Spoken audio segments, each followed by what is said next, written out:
அதாவது தேர்தல் முடிவு வந்து நம்ம எக்ஸிட் போலுக்கு எல்லாம் நம்ம எதிர்பார்க்கலாம் மீறி வந்துட்டு ஹரியானாவை பொறுத்தவரை காங்கிரஸ் தான் எல்லாம் அடிச்சுட்டு இருந்தாங்க.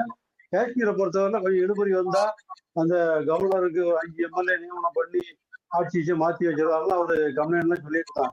ஆனா எந்த இது பிரச்சனைக்கு இடம் கொடுக்காம ஒரு மக்கள் வந்து ரெண்டு ஒரு முழுமையான ஒரு தீர்ப்பு கொடுத்திருக்காங்க. ஹரியானாவில் வந்து பாஜக வந்து 3வது முறையாக ஆட்சி இடத்துல ஏறுகிறது. ஏன்னா வழக்கமா 10 வருஷம் முடிஞ்சாலே ஆன்டி இன்கம்பன்சி வந்துடும் அப்படி இப்படி சொல்லிடுவாங்க. இன்ஃபெக்டிங் அந்த அன்எம்ப்ளாய்மெண்ட், அந்த விவசாய பிரச்சனை, அந்த பைல்வான் நம்ம அவங்க பங்கு தூக்கிறாங்க எல்லாம் சொல்லி பிஜேபிக்கு பெரிய இதான் சொல்லிட்டு இருந்தாங்க. அதையும் மீறி அவங்க வந்திருக்குன்னா அவங்க பண்ண கிரவுண்ட் ஒர்க்கு தான் காரணம். அவங்க வந்து அதாவது இந்த கடைசியில வந்து போன எலெக்ஷன்ல வந்து போதிய மெஜாரிட்டி இல்லாதனால சமுதாய குரூப்ல ஒண்ணு வச்சு ஆட்சி நடத்தினாங்க. ஆனா இந்த முறை கடைசியில் அவங்க விலகும் போது இவங்களே முதல் மந்திரியை மாத்திட்டாங்க. இப்ப ஹரியானாவை பொறுத்தவரையில ஜாட்டு, முஸ்லீம், தலித் இவங்க ஓட்டை நம்பிதான் காங்கிரஸ் இருந்துச்சு. அதனால இவங்க என்ன பண்ணா ஜாட் அல்லாத ஓபிசி அவங்க மற்ற அவங்களுடைய ஓட்டை வந்து பிஜேபி வந்து இது பண்ணாங்க. ஹரியானா மாநில வரலாற்றிலேயே இல்லாத அளவுக்கு முதல் முறையா ஓபிசில இருந்து ஒரு முதல்வர் ஆகினாங்க. சைனி அவர் ஆகினாங்க.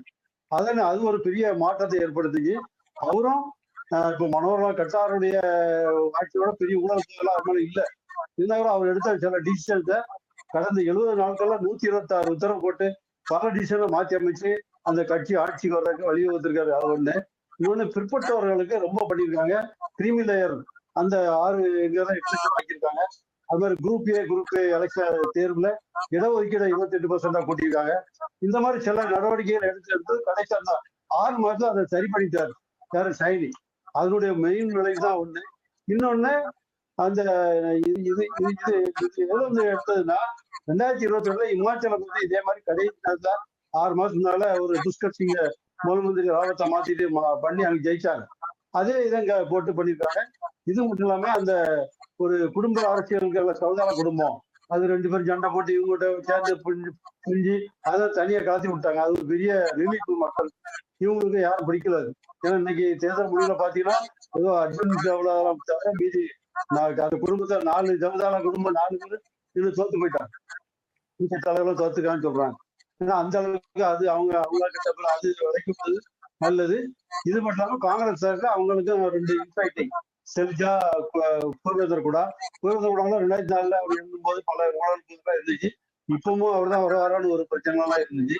அது இவங்களுக்கு ஒரு பிளஸ் பாயிண்டா போச்சு. இதனால பிஜேபி வந்து அமோகமா இது போக மோடியினுடைய அவருடைய செல்வாக்கு அந்த மாதிரி அதுவும் ஒரு பிளஸ் பாயிண்ட் ஆகுது. இந்த மாதிரி 4-5 இதை பிளஸ் பாயிண்ட் ஆகிட்டு அவங்க கட்டாயம் மீண்டும் ஆட்சி பிடிச்சிட்டாங்க.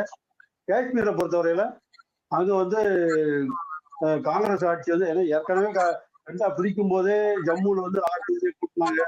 அந்த 5 நியமனம் பிஜேபி வந்தா பிஜேபி வந்துருங்கிற மாதிரி ஒரு ஐடியா வச்சிருந்தாங்க. கவர்னருக்கு ஃபுல் போறாங்க உண்டு. ஏன்னா யூனியன் டெரிட்டரி மாநில அந்தஸ்து கிடையாது. டெல்லியில மாதிரி எல்லாம் பண்ணிட்டு இருக்கலாம்.